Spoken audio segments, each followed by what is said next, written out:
Chaos. Record, guys, get your phones out. Everyone scampering for safety as goons interrupted the press conference at the Kenya Human Rights Commission, where mothers were expected to speak to the media on arbitrary arrest and extrajudicial killings ahead of the Sabasaba protests. We are really unhappy because the goons have attacked us. It means we don't have a freedom in this country. Yes. We will go, but again we're not going to relent because we have freedom. Constitution imetupea power ya kutoka na kujiongelelea kama wanawake.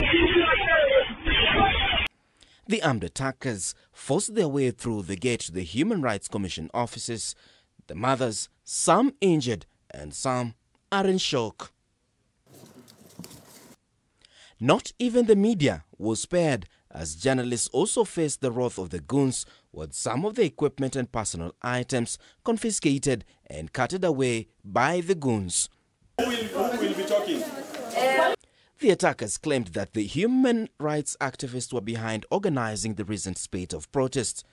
We had gathered here just to pray together, to raise our voices and to agitate for lawful and peaceful protest, as well as protection of our children as they are going to protest outside there. If there will be a mandamano tomorrow, which is their democratic right to go in the street and demonstrate.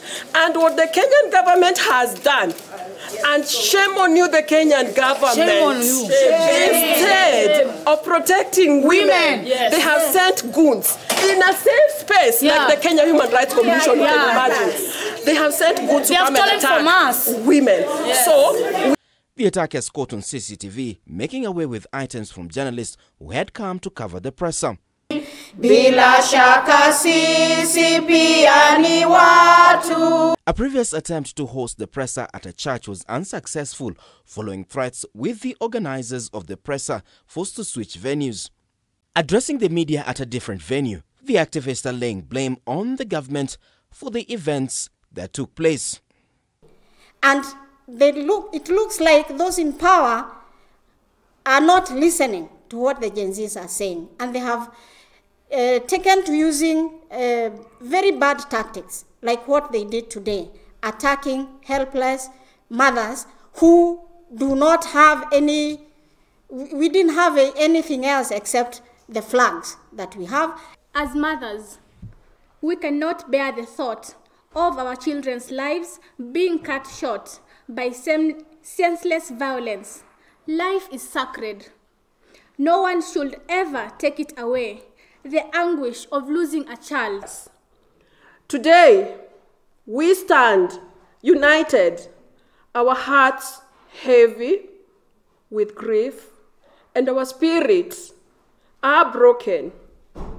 We condemn the police brutality that's tearing our communities and our country apart.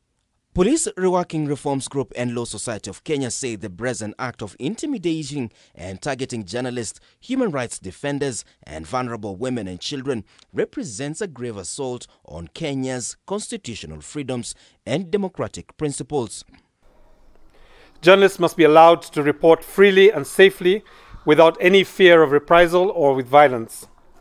The deliberate targeting of HRDs or human rights defenders, especially those working on issues like police accountability and extrajudicial killings and enforced disappearances, creates a chilling effect and undermines the critical space for civil society.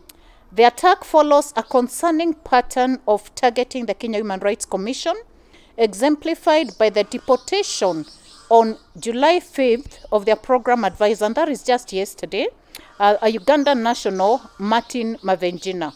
Such actions indicate a deliberate effort to intimidate and cripple human rights organizations. The Inspector General of Police has been called to act and apprehend the suspects. As human rights organizations, our only fear is the erosion of the rule of law. Our only fear is human rights abuses and human rights violations. Martin Opio, K24 TV, Nairobi.